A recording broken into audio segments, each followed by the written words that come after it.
A paz do Senhor, meus irmãos. Meu nome é Ismael, do canal Retornando às Escrituras. E hoje nós estamos aqui para mais um vídeo da série do livro de Provérbios. Amém, irmãos? Hoje vamos estudar o capítulo de número 7. Então peço aos irmãos que se preparem desde já para nós darmos início ao estudo da palavra do Senhor. Amém, irmãos? Vamos começar aqui, lendo o versículo 1. Filho meu, guarda as minhas palavras e esconde dentro de ti os meus mandamentos. No capítulo 7, ele adverte contra a mulher adúltera, cujo marido anda fora de casa. E este capítulo vai falar de uma mulher que, na ausência do seu marido, ela seduz um jovem. E essa seção ela é a conclusão do discurso iniciado lá em Provérbios 6, de 20 a 24, que nós já estudamos no vídeo passado. Então a narrativa do capítulo 7, irmãos, ela chama atenção porque mostra a situação real do perigo de se envolver com uma mulher adúltera. Os capítulos 5, 6 e 7, eles falam de mulheres levianas.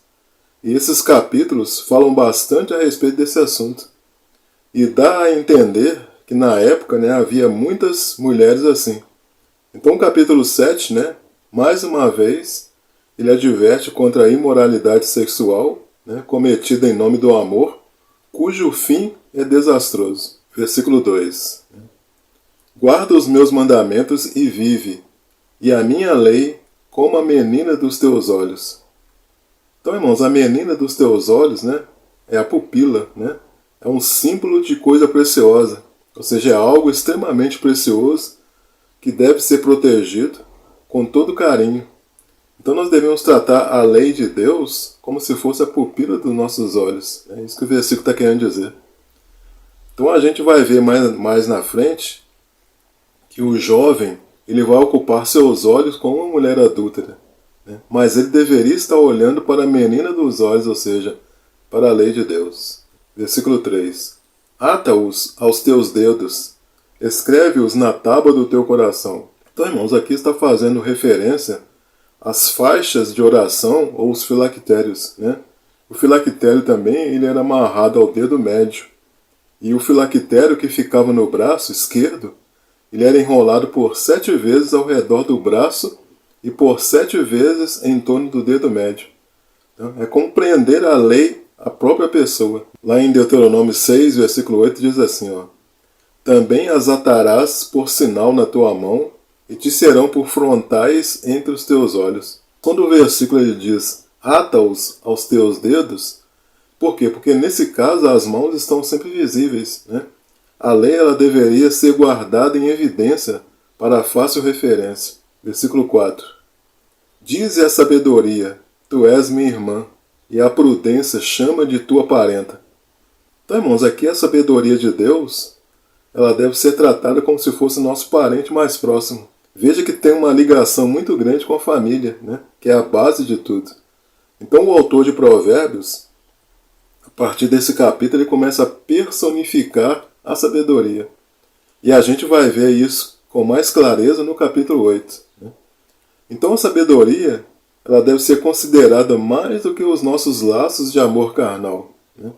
Provérbios ele personifica a sabedoria numa mulher chamada de irmã ou parente, para que nós comparemos com a mulher alheia. Então se o jovem ele der ouvido à sabedoria, ele vai preferir a primeira mulher. Versículo 5. Para que elas te guardem da mulher alheia, da estranha que lisonjeia com as suas palavras. Elas queimam-os, a sabedoria e a prudência. Então elas te guardarão, elas te protegerão. Então esta é a razão pela qual o pai pede ao filho que esteja atento às suas palavras. A sabedoria e a prudência vão te proteger da mulher alheia, da mulher estranha, da mulher adúltera. A mulher alheia é a mulher judia que se entregou às impurezas da idolatria.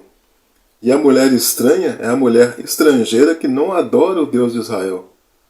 E aqui no versículo fala que ela usa de lisonjas, Ela lisonjeia, ou seja, ela usa palavras agradáveis, palavras de sedução. Verso 6. Porque da janela da minha casa, olhando eu por minhas frestas. Então, irmãos, o mestre, ele observava da janela da sua casa um jovem que estava prestes a cair em tentação. Então o mestre ele observava enquanto o jovem caminhava exatamente para a rua onde morava a adúltera. Nós não vencemos a tentação ficando perto da tentação, mas sim longe da tentação. Versículo 7. Vi entre os simples, descobri entre os moços, um moço falto de juízo. Então aqui está falando vi entre os simples, ou seja, entre os tolos, entre os moralmente instáveis, entre os inexperientes. Né? E aqui nesse versículo está caracterizando o jovem que o mestre viu no verso anterior. Né?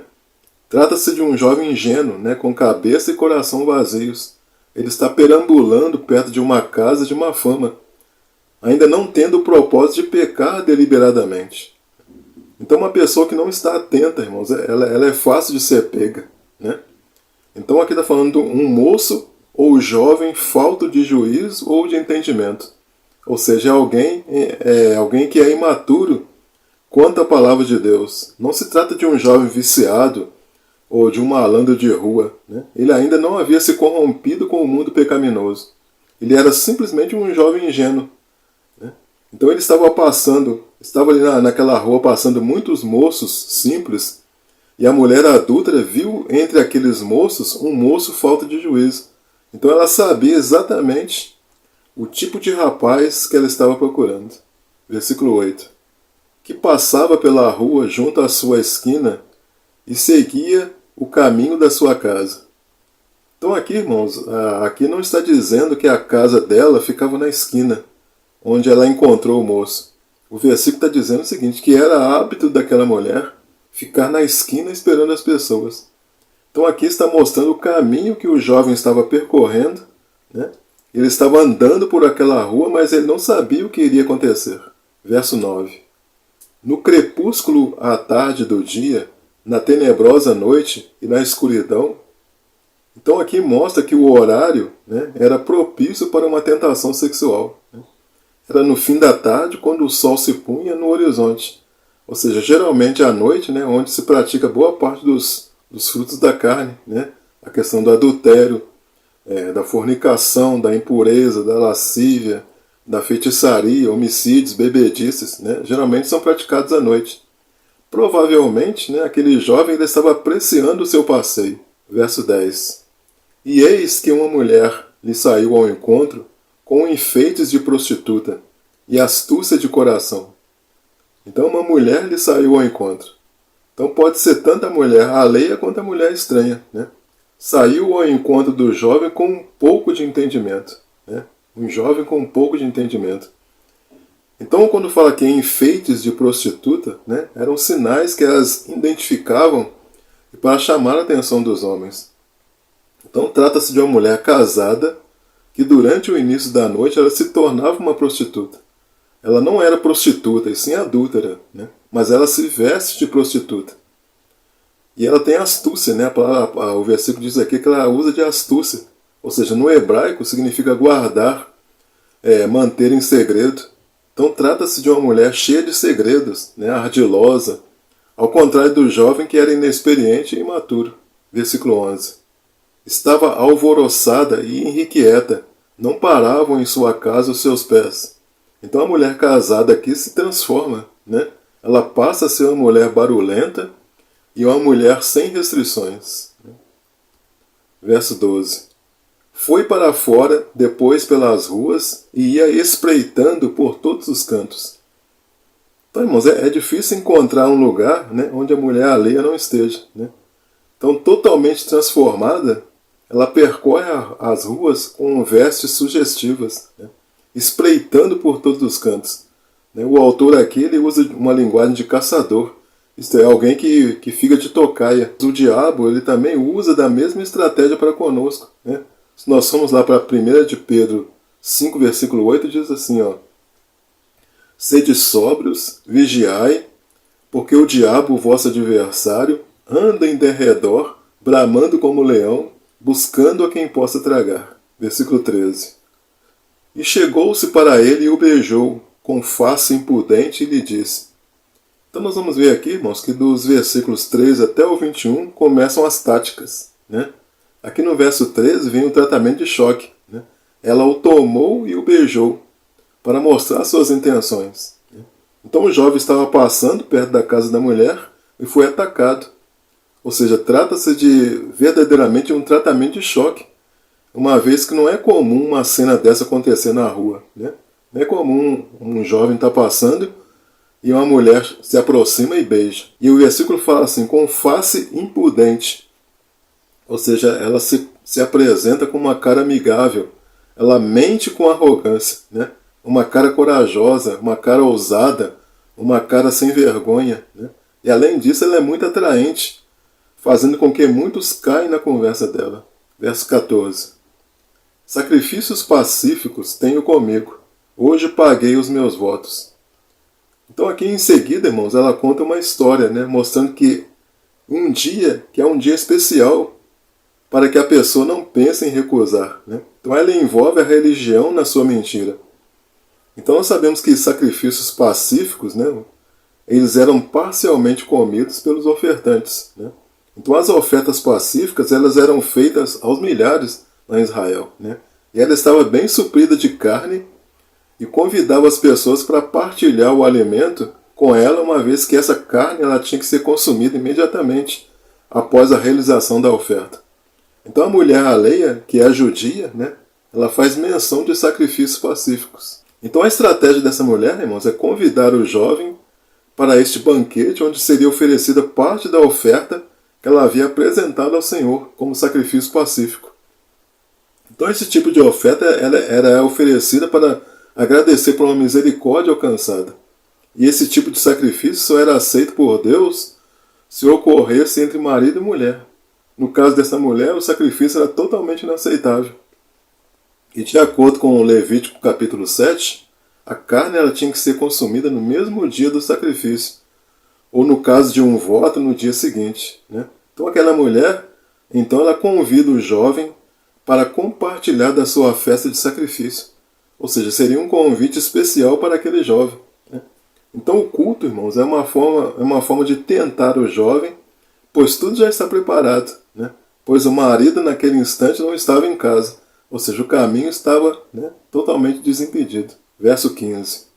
Por isso saí ao teu encontro a buscar diligentemente a tua face e te achei. Agora vem a lisonja, né? Mostrando que é exatamente ele, né, que ela estava procurando. Então faz parte da lisonja feminina, irmãos, fazer com que o homem se sinta especial. Então esse é o cuidado que nós devemos ter. O ser humano, ele é por natureza carente. Então se uma pessoa vem e diz que você é especial, que você é importante, isso mexe com a gente. Por quê? Porque muitas vezes, na minha visão, eu não sou valorizado o suficiente, por exemplo, pela esposa ou pelo marido. Eu não sou valorizado o suficiente no meu trabalho. Eu não sou valorizado o suficiente na minha igreja.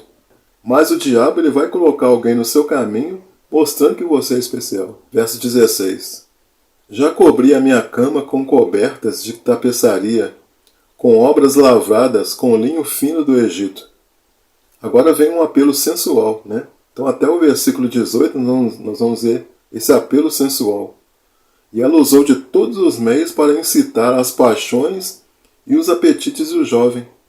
Aqui o versículo quer nos mostrar que ela ornamentou seu leito com colchas importadas do Egito. Ou seja, mostrando inclusive que se tratava de uma mulher que tinha posses. Dá para entender também, irmãos, que não era uma mulher pobre, né? Não era uma pobre prostituta que vendia o seu corpo em troca de pão. Verso 17. Já perfumei o meu leito com mirra, aloés e canela. Então, além das colchas luxuosas para o seu leito, a mulher ela estava perfumando o seu leito com o que havia de mais luxuoso na época. Ela sabia que o olfato é uma parte importante da atração sexual. Então ela usa de mirra, né? A mirra é uma resina aromática usada para o óleo da unção. O aloés era usado para tirar o odor das roupas. E aqui fala de canela, em outras versões fala do cinamomo, né? Que é chamado também de pau de canela. Verso 18. Vem, saciemo-nos de amores até amanhã, alegremo-nos com amores. Então aqui, né, vem, né, vamos entregar as paixões, né, um amor erótico sem limites. E o verso 19 diz: porque o marido não está em casa, foi fazer uma longa viagem. Então, irmãos, a certeza que ela tem que não haverá perigo, trata-se de uma segurança de que eles não serão descobertos. Então o versículo ele dá a entender que o marido estava prosperando em seu negócio e dava uma vida luxuosa à esposa. Então nós podemos fazer aqui, inclusive, uma aplicação com Cristo. Porque Cristo é o nosso verdadeiro marido, que está ausente aparentemente da terra. Mas ele voltará para julgar os malfeitores, ou seja, aqueles que praticam as coisas da carne, porque eles acham que o marido que é Cristo está ausente. Versículo 20. Levou na sua mão um saquitel de dinheiro. Voltará para casa só no dia marcado. Quando a gente lê lá na versão NAA, diz assim, ó: levou consigo uma bolsa cheia de dinheiro, não voltará para casa antes da lua cheia. Então aqui, irmãos, nos mostra que o marido ele é próspero, né? Uma vez que ele levou um saquitel de dinheiro, levou uma bolsa cheia de dinheiro. Então ela reconhece que o seu marido voltará, e ela tem a intenção de continuar casada, mesmo sendo infiel. Então, irmãos, a duração da viagem de negócio do marido é indicada pela quantia de dinheiro que ele levou, né? Quando diz aqui voltar no dia marcado, se refere à época da festividade da lua cheia. E os estudiosos eles chegam a essa conclusão, uma vez que a mulher agia quando a noite estava muito escura. Na noite de lua cheia, né, a noite estaria iluminada e não teria como ela agir. Verso 21. Assim o seduziu com palavras muito suaves e o persuadiu com as lisonjas dos seus lábios. Então ela, com suas palavras suaves, ela conseguiu persuadir o jovem. Então nós vimos que essa mulher, irmãos, ela tinha uma face que transmitia, né, determinação, né? Então esse capítulo ele enfatiza bem o poder de sedução das palavras. Verso 22. E ele logo a segue, como o boi que vai para o matadouro, e como vai um insensato para o castigo das prisões. Então o versículo diz: e logo a segue, ou seja, num instante, né, imediatamente. E ele tomou a decisão e logo passou a segui-la. Então o homem não resiste ao pecado. Então o versículo diz aqui, né? Como o boi que vai ao matadouro. Ou seja, o jovem ele caminha para um destino trágico. O jovem segue o seu instinto animal como um boi que vai inconsciente em silêncio para a morte. Ele até poderia resistir, mas era tolo. Porque da mesma forma que o boi pensa que vai ser levado para o pasto, ele pensou da mesma forma. Verso 23. Até que a flecha lhe atravessa o fígado, ou como a ave que se apressa para o laço e não sabe que está armado contra a sua vida. Então agora dos versículos 21 até o 23, está querendo dizer que o adultério ele começa com o encontro. O ato sexual é mero detalhe, né? Pois a pessoa já se deixou levar pelas palavras. Então aqui está falando de um animal que nada suspeita. E o fim desse animal, dessa ave, será o que? Semelhante ao que pratica adultério. Verso 24. Agora, pois, filhos, dai-me ouvidos e estai atentos às palavras da minha boca. Então, irmãos, diante de tudo isso, ou seja, depois de um longo relato em que um jovem insensato ele foi derrotado por uma astuciosa adúltera, agora vem um apelo aos filhos, né? Os verdadeiros seguidores do Senhor, para que atendam ao conselho do Pai. Por quê? Porque eles não estão isentos da armadilha. Eles são o público-alvo da mulher alheia. 25. Não se desvie para os caminhos dela, o teu coração, e não deixes perder nas suas veredas. Então o mestre ele diz duas frases contra a mulher sedutora, né? Para desencorajar os jovens. Ele diz: não se desvie para o caminho dela, o teu coração, e não te deixes perder nas suas veredas. Verso 26. Porque há muitos feridos derrubou, e são muitíssimos os que por causa dela foram mortos. Então, irmãos, aqui mostra que a mulher alheia ela tem tido êxito no seu intento. Há muitos feridos derrubou, ou seja, o quarto dessa mulher é comparado a um campo de batalha com mortos espalhados por toda parte. O verso ele continua, né? São muitíssimos os que por causa dela foram mortos. Então nós temos, por exemplo, na Bíblia, 4 homens fortes que caíram por causa das mulheres, né? Por causa das artimanhas dela, que é o caso de Sansão, Davi, Salomão e Herodes Antipas. Por fim, o versículo 27 que diz: a sua casa é caminho do inferno, que desce para as câmaras da morte. Então a mulher adúltera, irmãos, ela transforma a sua casa num bordel, né? E esse bordel, a Bíblia vai dizer que é a porta do Hades, ou Sheol, né? Ou seja, a morte. As câmaras da morte sugerem um compartimento no Hades, né? Onde as pessoas que se relacionaram com a mulher adúltera irão, né? Porque a Bíblia diz que as portas do inferno não prevalecerão contra a igreja. Ou seja, mostrando que no Hades tem várias portas. Amém, irmãos? Então aqui nós encerramos o vídeo. Espero que os irmãos tenham compreendido. Caso os irmãos tenham alguma dúvida, os irmãos podem usar aí os comentários, né? Inclusive, se os irmãos quiserem fazer algum comentário também a respeito do vídeo, a respeito do conteúdo, os irmãos fiquem também à vontade. Se os irmãos gostaram do vídeo, peço aí que você deixe o seu like, seu joinha. E caso você não seja inscrito no canal, peço que você se inscreva no canal, amém, irmãos? Agradeço a você que assistiu o vídeo até o final. E fiquem todos na graça e na paz de nosso Senhor e Salvador Jesus Cristo, amém, irmãos?